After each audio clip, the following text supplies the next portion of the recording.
Gaming Bolt presents 15 things you need to know before buying Star Wars Battlefront 2.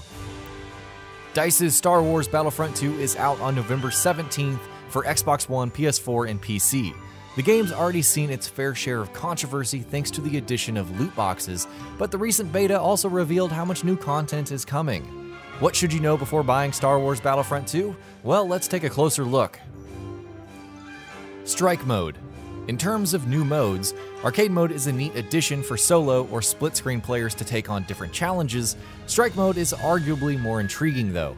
It's an 8v8 objective mode that doesn't have heroes or vehicles.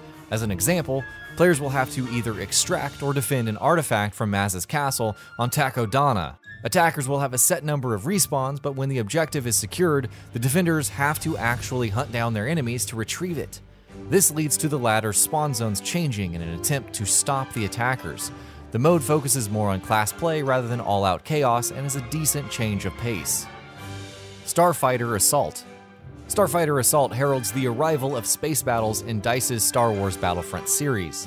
The objective of the mode is to either defend or destroy a capital ship. There are three classes of starfighters, namely interceptors, fighters, and bombers, which can be modified with star cards. If you earn enough battle points, then you can spawn as a hero ship like Darth Maul's Scimitar or Poe Dameron's Black One with their own unique abilities.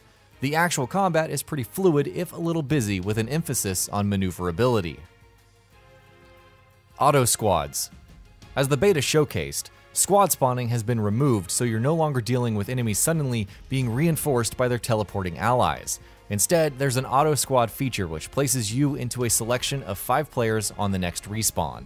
You move out from one of the entrances together, and while it may lead to more backtracking, which should be adjusted, it offers a more defined flow to matches. Heroes.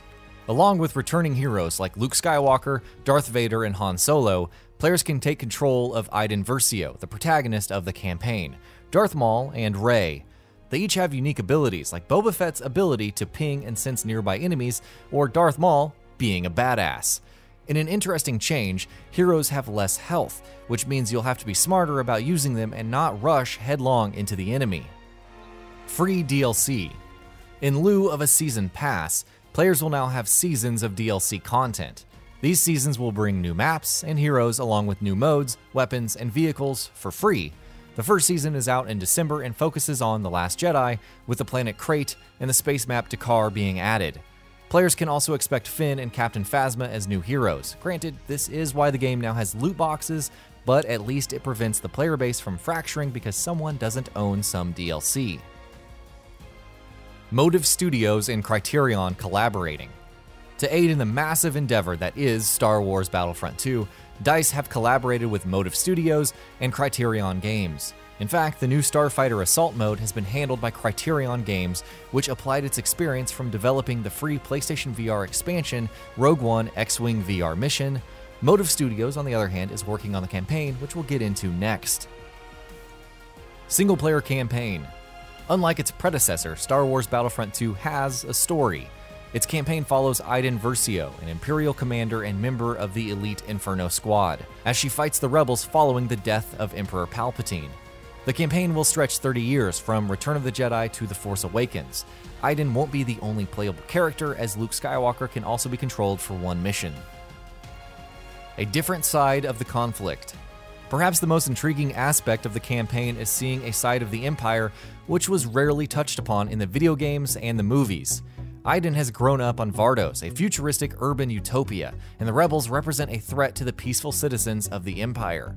The most important part of the campaign is showcasing Iden and her allies as characters rather than villains, which is incredibly appealing. Character classes. Character classes are back in a big way, providing players defined roles to take in combat. You have the Officer, Heavy, Specialist, and Assault classes, each with their own abilities. The Specialist is your sniper, while the Officer provides support and healing. As you'd expect, they each have different weapons to unlock and star cards to equip to make them more potent in battles as they level up. 3 eras of Star Wars.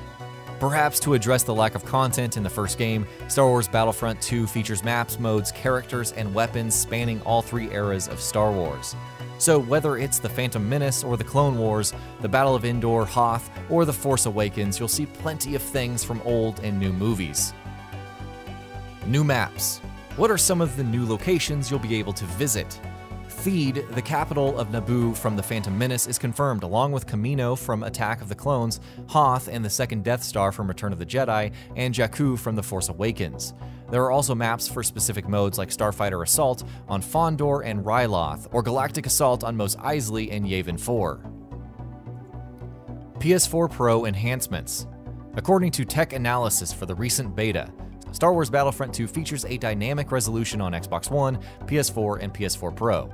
The PS4 Pro version is interesting because its resolution ranges from 1296p to 1400p, with improvements to ambient occlusion over the PS4 version. Of course, based on previous analysis conducted by Digital Foundry, Star Wars Battlefront 2 on PS4 Pro will also have a 60fps 1080p option as well. New vehicles. With the huge expansion in content, Star Wars Battlefront 2 will feature numerous new vehicles. Several, like the X-Wing and TIE Fighter, return, but you can also use the Y-Wing, V-Wing, N1 Starfighter, the Vulture Droid, AT-RT, and AAT-1. Hero vehicles like the Millennium Falcon and Slave One will make a return to further add to the nostalgia. Loot boxes. There are loot boxes to earn this time around, which can either be bought with in-game currency or real money. These loot boxes contain emotes, victory poses, additional outfits, and star cards, the last part having raised pay-to-win concerns. DICE did clarify that you still need to level up in order to use them, and that the most powerful items will be obtained by in-game achievements only. But there you go. Crafting. The benefits and abilities that star cards can provide are advantageous, but they can be upgraded further using crafting components. Said components are obtained by receiving duplicate star cards, which are broken down.